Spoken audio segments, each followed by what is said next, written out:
Hi friends, good morning. Welcome back to my channel Blooms and Creeper.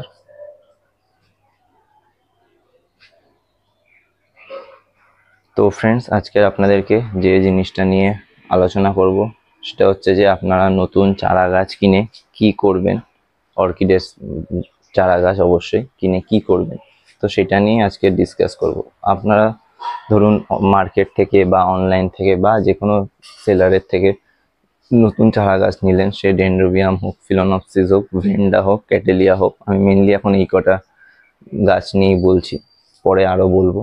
তো এইগুলো যখনই নেবেন তখন আপনারা একটা জিনিস খেয়াল রাখবেন, এরা যখনই প্রথম আপনার কাছে আসছে সিডলিংয়ের ক্ষেত্রে তারা প্রচণ্ড উইক হয়। তো তাদেরকে এনেই পটে দেওয়ার তাড়াহুড়ো করবেন না।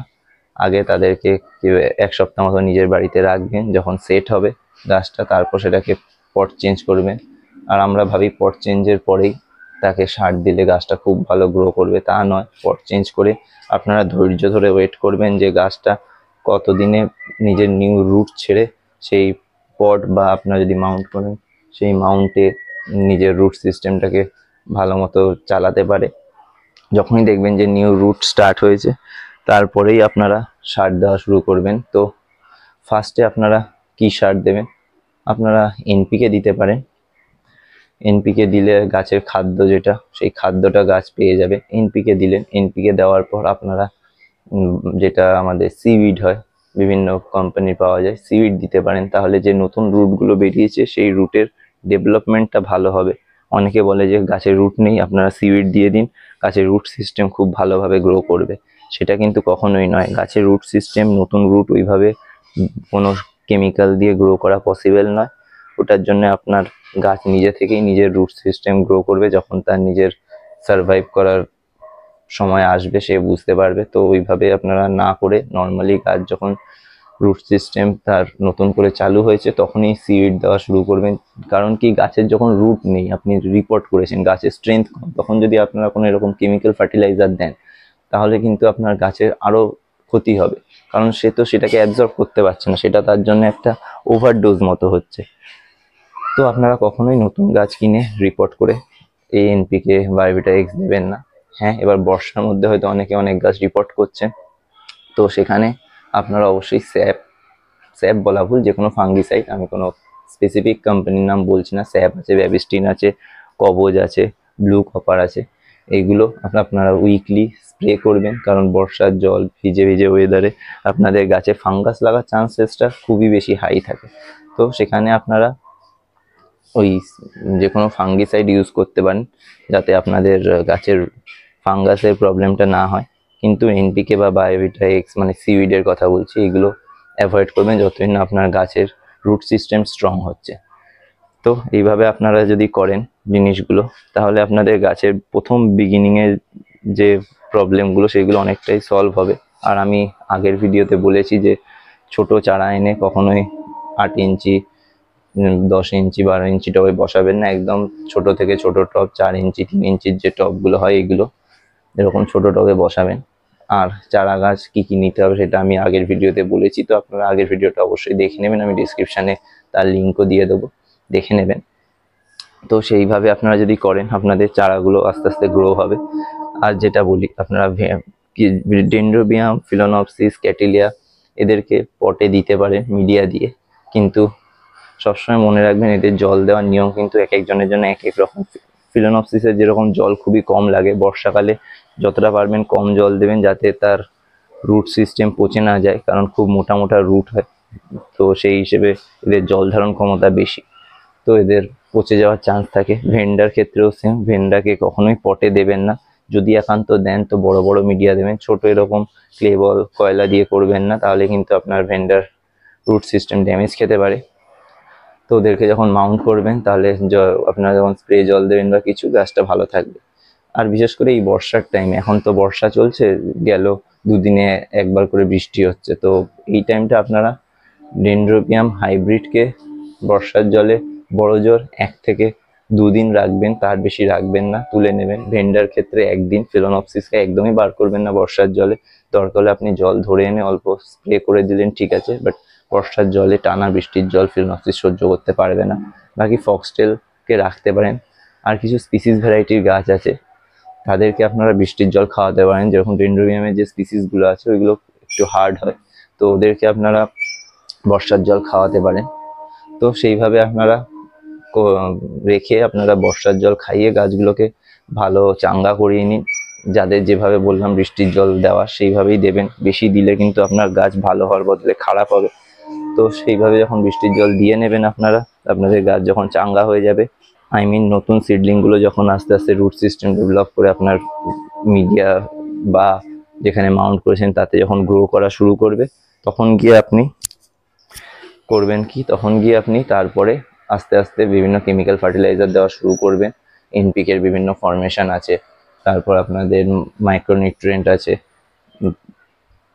সিউইড আছে, এইগুলো দেবেন যাতে গাছের আস্তে আস্তে হেলথ ডেভেলপ করবে, নতুন কেন আর আসা শুরু করবে, ফ্লাওয়ার স্পাইক বেরোনো শুরু করবে। আমার তো আগেও দেখিয়েছি, এই দেখতে পাচ্ছেন এইরকম বেশ কিছু কিছু গাছে আছে, কিছু কিছু গাছে হয়ে শুকিয়েও গেছে, আর কিছু কিছু গাছে নতুন করে ফ্লাওয়ার স্পাইক আসছে। তো এইভাবে করলে আপনারা সারা বছরই মোটামুটি ফুল পাবেন। আর সবসময় ফুল পাওয়ার জন্য আপনারা আপনাদের কালেকশনে কিছু সোনিয়া ভ্যারাইটির গাছ রাখবেন। আমার কাছে গাছগুলো আছে, যেরকম এটা সোনিয়া হোয়াইট, দেখতেই পাচ্ছেন যথেষ্ট বড়, আর একটা সোনিয়া পিঙ্ক আছে, সেটা এই মুহূর্তে ফুল নেই বলে আমার চিনে উঠতে প্রবলেম হচ্ছে, আপনাদেরকে পরে দেখিয়ে দেবো। তো যাই হোক, সোনিয়া ভ্যারাইটির গাছগুলো রাখবেন, তাহলে তারা সারা বছরই আপনাদেরকে এদিক ওদিক করে ফুল দেবে। বাকি এছাড়া হাইব্রিড ডেনড্রোবিয়াম রাখবেন, ফিলোনপসিস বড় গাছ নেওয়ার চেষ্টা করবেন, আমি আগেও বলেছি। ভেন্ডাকে মাউন্ট করবেন, এমন জায়গায় রাখবেন যাতে রেগুলার বৃষ্টির জল না খায়। কিন্তু হ্যাঁ, ভেন্ডার কিছু স্পিসিস ভ্যারাইটি আছে যাদেরকে আপনারা মাউন্ট করে রাখতে পারেন এমন জায়গায় যে বৃষ্টির জল খাবে কিন্তু তাতে যাতে বৃষ্টির জল না জমে, তাহলে কিন্তু তাদের দেখেছি রুট সিস্টেম ভালো হয়। অ্যাটলিস্ট আমার এই ওয়েদারে, কলকাতার মতো ওয়েদারে চলে যাচ্ছে, এখন অবধি কোনো প্রবলেম আমি দেখিনি। তো এটাই বলবো। আর যারা স্পিসিস ভ্যারাইটির গাছ কেনেন, সে যে কোনো সেলারের থেকে নিন না কেন, তাকে জিজ্ঞেস করবেন এটা কোন জায়গা স্পিসিস ভ্যারাইটি, এই গাছটার নাম কি।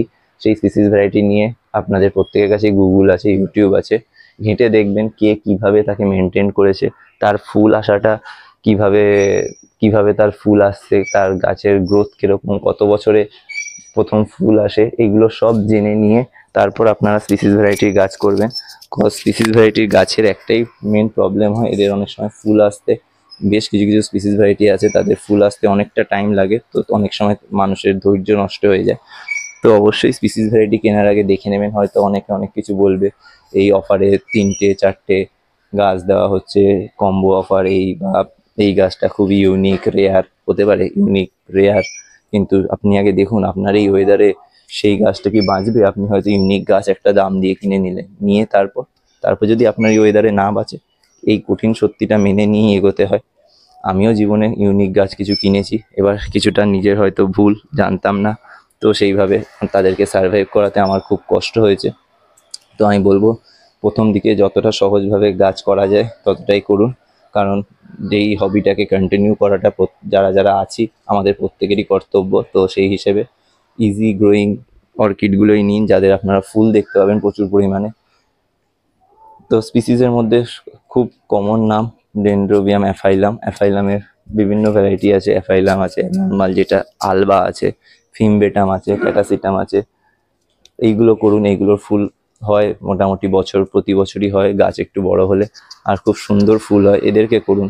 বাকি বেশ কিছু ইউনিক ভ্যারাইটির আপনারা স্পিসিস অর্কিড অনেক জায়গাতেই পেয়ে যাবেন কলকাতার কাছে পিঠে, বা আপনারা যদি কলকাতার বাইরে থেকে হন আপনাদের লোকালিটিতেও পাবেন। কিন্তু আগে দেখুন আপনাদের ওই ওয়েদারে আপনার যে জায়গায় অর্কিডটাকে রাখবেন সেই জায়গায় কি অর্কিডটা স্যুট করবে, সে কি সার্ভাইভ করবে, সে কি ঠিকঠাকভাবে ফুল দেবে, সেই সব দেখে আপনারা অর্কিডগুলো কিনুন। Species variety mainly, species variety কেনার সময় ওইটাই সাবধান থাকবেন যে গাছটার হেলথ দেখবেন, একদম ছোট স্পিসিস নেবেন না, ছোট চারা স্পিসিস সবসময় একটু বড় নেওয়ার চেষ্টা করবেন, তাহলে তার সার্ভাইভাল রেটটা হাই হয়। বলে সবাই যে species variety survival rate high, কিন্তু সব স্পিসিস ভ্যারাইটির নয়। তো বেকার লোকের কথায় কান না দিয়ে আপনারা নিজেরা আগে ইউটিউব দেখে গুগল করে চার কীরকম কী সার্ভাইভাল রেট, কীরকম টাইমে ফুল হয়, গ্রোথ কীরকম, সেইগুলো দেখে আপনারা গাছ করবেন। তো বক্তব্য আমার এটাই। আর যেটা হচ্ছে যে বললাম সারের ব্যাপারটায়, ফাঙ্গিসাইড বলুন বা ফার্টিলাইজার বলুন সবই বলে দিলাম। তো যদি ভিডিও দেখার পর আর কিছু কোয়ারি থাকে অবশ্যই আমাকে কমেন্ট বক্সে বলবেন, আমি উত্তর দিয়ে দেবো। তো ভিডিওটাকে আর বড় করছি না, আজকের মতো এই অবধি। আবার দেখা হবে কোনো নতুন ভিডিও নিয়ে। ততদিন ভালো থাকুন, সুস্থ থাকুন, পরিবারের সাথে খুশি থাকুন, গাছ লাগান, প্রাণ বাঁচান। ধন্যবাদ।